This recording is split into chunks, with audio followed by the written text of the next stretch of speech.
ঈদের বাকি আর মাত্র 2 দিন।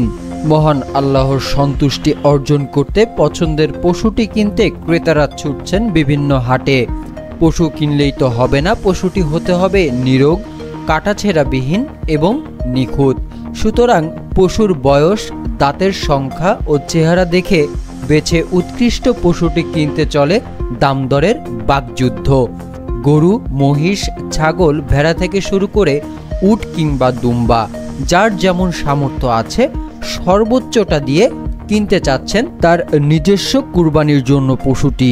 গত বছরের তুলনায় এবছর যদিও সপ্তাহের প্রথম দিনগুলিতে তেমন কেনাবেচা চোখে পড়েনি, তবে দিন যত গড়িয়েছে তত আস্তে আস্তে পশুর সংখ্যা বৃদ্ধি পেতে থেকেছে শহরের বিভিন্ন পশুর হাটগুলোতে। ভারতীয় গরুর আধিক্য না থাকায় দেশি গরুর চাহিদা বেশ ভালোই। প্রান্তিক খামারি থেকে শুরু করে আধুনিক বিভিন্ন অ্যাগ্রো ফার্মের লালন পালন করা দেশি ও ক্রস গরুর সংখ্যা বাজার জুড়ে উল্লেখযোগ্য পরিমাণে বৃদ্ধি পেয়েছে। যমুনাপাড়ি, ব্ল্যাক বেঙ্গল, বিটল সহ নানা জাতের ছাগলের চাহিদাও কম নেই। এছাড়াও পাকিস্তান থেকে আনা হচ্ছে উট এবং দুম্বা। বাজার ঘুরে দেখা যায় মাঝারি ধরনের গরুর চাহিদা সব থেকে বেশি।